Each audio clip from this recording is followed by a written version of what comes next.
Kolkata Knight রাইডার্সের captain Ajinkya Rahane Sunrisers হায়দ্রাবাদের বিপক্ষে খেলবে কি খেলবে না সেটার আপডেট তোমাদেরকে জানাবো। এবং ক্যামেরন গ্রিন নেটে বল করতে শুরু করে দিয়েছে বন্ধুরা, কেকেআর দলের জন্য অনেক বড় গুড নিউজ।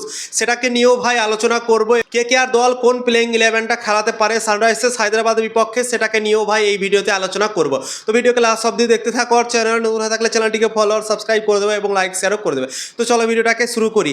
কেকেআর দল মুম্বাই ইন্ডিয়ান্সের সামনে আইপিএল 2026 সালে প্রথম ম্যাচ খেলেছে এবং একটা ম্যাচ খেলার পরেই কিন্তু কেকেআর দলের অনেক বড় বড় প্রশ্ন উঠেছে। ক্যামেরন গ্রিন কেন বল করেনি প্রথম ম্যাচে, সেটাকে নিয়েও অনেক বড় প্রশ্ন উঠেছে।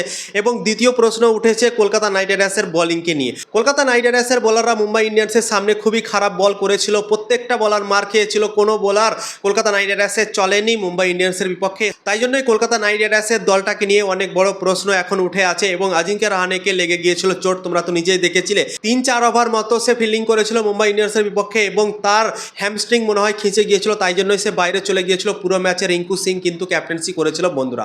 তো সবার আগে তোমাদেরকে আজিঙ্কে রাহানের আপডেটটা দিয়ে দিই। আজিঙ্কে রাহানে পুরোপুরিভাবে আমার মনে হয় ফিট আছে এবং সে নেটে ব্যাটিং করছে। আমরা ইডেন গার্ডেনের প্র্যাকটিসের ছবি দেখলাম, সেখানে আজিঙ্কে রাহানে ফুল প্র্যাকটিস করছে, ব্যাটিং করছে নেটে। তো কেকেআর দলের জন্য খুশির খবর, আজিঙ্কে রাহানে পুরোপুরিভাবে ফিট আছে এবং সানরাইজার্স হায়দ্রাবাদের বিপক্ষে মাঠে নামতে চলেছে বন্ধুরা।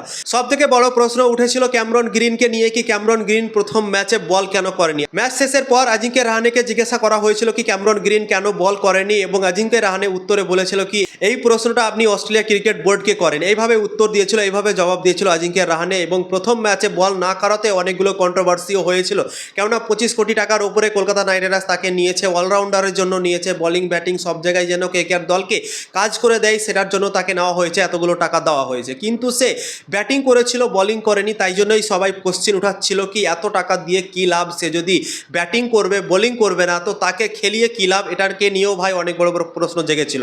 কিন্তু আজকে গুড নিউজ বেরিয়ে এসছে, ক্যামেরন গ্রিন নেটে বল করছে। আমরা দেখতে পাচ্ছি কেকেআরের যে অফিসিয়াল ফেসবুক পেজ আছে সেখানে একটা ভিডিও পোস্ট করা হয়েছে এবং ক্যামেরন গ্রিনকে দেখা যাচ্ছে বোলিং করছে এবং বোলিং প্র্যাকটিস করছে বন্ধুরা। তো ক্যামেরন গ্রিন সানরাইজার্স হায়দ্রাবাদের বিপক্ষে মনে হয় বোলিং করতে পারে, দেখা যাক কি হয়।